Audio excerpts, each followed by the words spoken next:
Es gibt eine Pflanze, die alles bricht, wofür die moderne Landwirtschaft steht.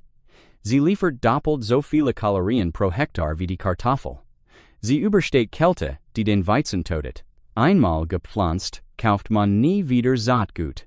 Jahrtausende lang war sie die ultimative Versicherung gegen den Hunger, dann haben wir sie ausgelöscht. Nicht, weil sie versagte, weil sie zu erfolgreich war. Eine Ernte, die ohne Erlaubnis wächst, die kostenlos ernährt und sich wie ein Feuer ausbreitet, lässt sich nicht besitzen, und was nicht besessen werden kann, lässt sich nicht verkaufen.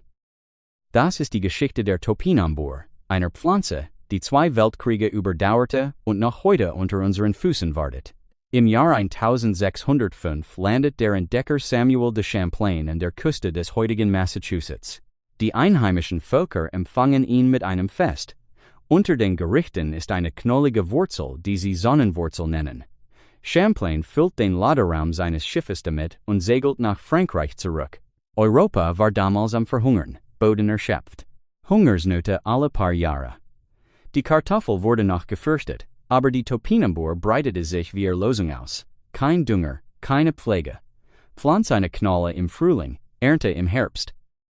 Und der Ertrag war unglaublich. Ein Hektar brachte 64.000 Kilokalorien ohne einen einzigen Tropfen Bewässerung. Kartoffeln, selbst unter idealen Bedingungen, lieferten 53.000 mit Bewässerung. Das war Überleben selbst. Dann kam der Erste Weltkrieg. Deutschland wurde durch die alliierte Seeblockade erdrosselt.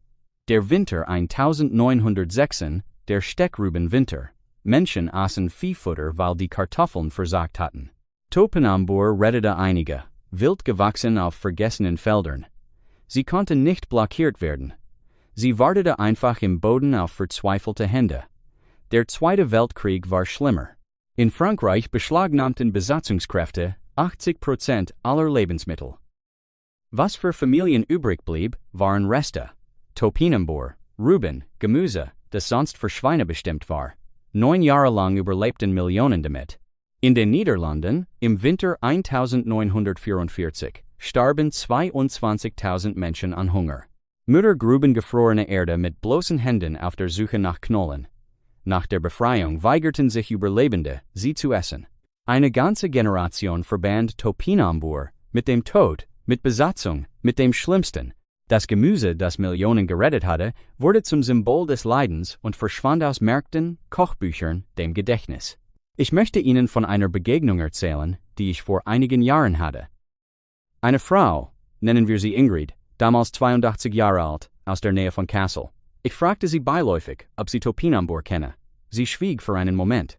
Dann sagte sie ruhig, ich habe jahrzehntelang alles gegessen, was es gibt. Aber das nicht. Nie wieder. Sie war im Winter 1944 7 Jahre alt gewesen. Das ist der Schatten, den diese Pflanze trägt. Nicht Unwissen, nicht Gleichgültigkeit. Aktive, bewusste Ablehnung. Eine Erinnerung, die tiefer sitzt als Sprache. Und doch, Ingrids Enkelin, damals vielleicht 30 Jahre alt, legte an einem Gemeinschaftsgarten in Kassel jedes Jahr Topinambur an.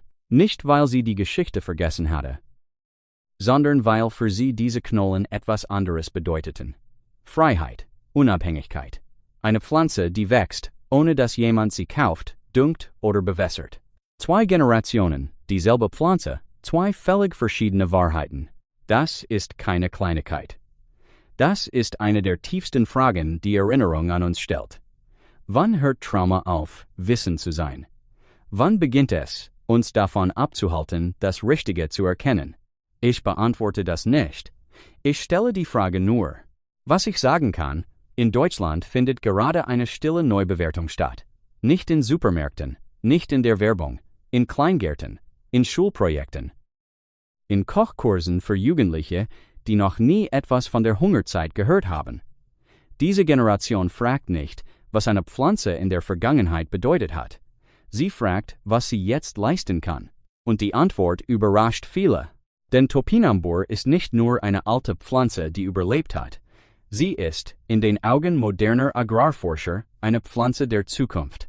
Die Universität Hohenheim untersuchte in den letzten Jahren intensiv, welche Kulturpflanzen in einer wärmeren, trockeneren Welt bestehen könnten. Das Ergebnis war ernüchternd für viele klassische Arten. Weizen braucht verlässliche Niederschläge. Mais verbraucht enorme Wassermengen. Kartoffeln sind empfindlich gegenüber Hitze und Trockenheit, aber Topinambur, auf demselben Land, mit demselben Wetter, produzierte stabile Erträge, nicht sensationell, stabil. Und Stabilität ist genau das, was in einer instabilen Klimazukunft fehlt. Man rechnet es so: in einem Szenario mit 30% weniger Niederschlag im Sommer verliert die Kartoffel etwa die Hälfte ihres Ertrags. Topinambur verliert weniger als ein Fünftel. Das ist kein marginaler Unterschied. Das ist der Unterschied zwischen einer Ernte und einer Fehlernte. Das klingt abstrakt, es ist es nicht. Denken Sie an den Sommer 2018 in Deutschland. Dürre. Ernteausfälle. Landwirte, die Felder aufgaben. Getreidepreise, die stiegen. Eine Erinnerung daran, wie dünn das Band ist, das unsere Nahrungsversorgung trägt. Und jetzt denken Sie daran, dass in demselben trockenen Sommer, auf denselben Feldern, die Topinambur in vergessenen Ecken einfach weiterwuchs. Keine Bewässerung, kein Eingriff, sie wartete. Sie wartete einfach, bis jemand kam. Das ist keine Romantik, das ist Biologie. Aber was die Pflanze war, konnte kein Krieg ändern. 73 Kilokalorien pro 100 Gramm, Kalium bei 429 Milligramm, mehr als Bananen.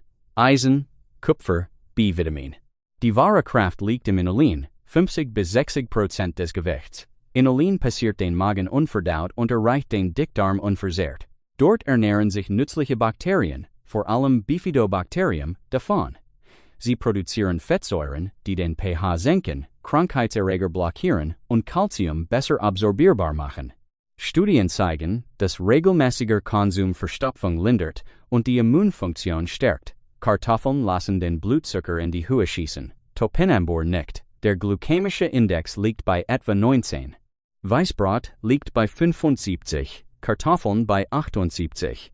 Für Menschen mit Typ 2, Diabetes oder erhöhtem Risiko ist das ein erheblicher Unterschied, der keine Pille und kein Rezept braucht. In den 60er Jahren in Kalifornien starrte eine Großhändlerin namens Frieda Kaplan auf Knollen, die im Staub lagen. Der Name war das Problem. Jerusalemer Artischock. Verwirrend, falsch, entstanden durch sprachliche Missverständnisse. Sie benannte sie in Sunchokum und ließ den Namen schützen. Die Verkäufe stiegen um 600%. Küche entdeckten sie. Nussig, süß, roh, knackig und cremig nach dem Kochen. Ich möchte noch auf etwas anderes eingehen, das in dieser Geschichte oft übersehen wird. Nicht die Pflanze selbst, sondern was es bedeutet, eine Pflanze zu verlieren. In der Agrobiodiversität, dem Fachgebiet, das sich mit der Vielfalt landwirtschaftlicher Arten beschäftigt, gibt es einen Begriff: Wissenserosion. Gemeint ist nicht, dass Pflanzen aussterben. Gemeint ist, dass das Wissen über sie stirbt, bevor die Pflanze selbst verschwindet. Topinambur ist das Paradebeispiel. Die Knolle existiert, sie wächst. Man kann sie kaufen, manchmal auf bestimmten Märkten. Aber das Wissen, wie man sie anbaut, wie man sie zubereitet, wann man sie erntet, wie man sie kombiniert, dieses Wissen fehlt. Es liegt begraben unter Jahrzehnten der Ignoranz. Das ist der eigentliche Verlust, nicht die Pflanze. Das Verhältnis zur Pflanze. Und dieses Verhältnis ist schwerer wiederherzustellen als die Pflanze selbst. Man kann eine Knolle in die Erde stecken. Man kann nicht so leicht eine Kultur des Anbauens, des Kochens, des Schätzens wiederbeleben. Das erfordert Geduld. Weitergabe. Gemeinschaft. Genau das geschieht gerade, in kleinen Schritten, in bestimmten Ecken Deutschlands. In der Slow-Food-Bewegung, die regionale vergessene Lebensmittel aktiv dokumentiert und fördert. In Samengärten, die historische Sorten erhalten. In Schulküchen, die mit alten Gemüsesorten kochen und dabei Geschichte erzählen. Es ist kein Massenphänomen, noch nicht, aber der Trend ist eindeutig. Eine wachsende Zahl von Menschen entscheidet sich bewusst für Nahrungsmittel, die nicht aus dem uniformen Supermarktsortiment stammen. Die eine Geschichte tragen. Die von irgendwo kommen. Topinambur kommt von überall. Sie wächst, wo sie wächst. Und darin liegt ihr tiefster Charakter. Also, warum sehen wir sie nicht überall? Die industrielle Landwirtschaft verlangt Einheitlichkeit. Pflanzen, die pünktlich reifen, maschinell geerntet werden, ohne Schäden transportiert werden, monatelang lagern. Topinambur verweigert sich. Die Knollen reifen zu unterschiedlichen Zeiten, verderben schnell, sind zu klein und verwurzelt für Erntemaschinen. Und das Inulin, was sie nutritiv überlegen macht, verursacht Blähungen bei Menschen, die nicht daran gewöhnt sind.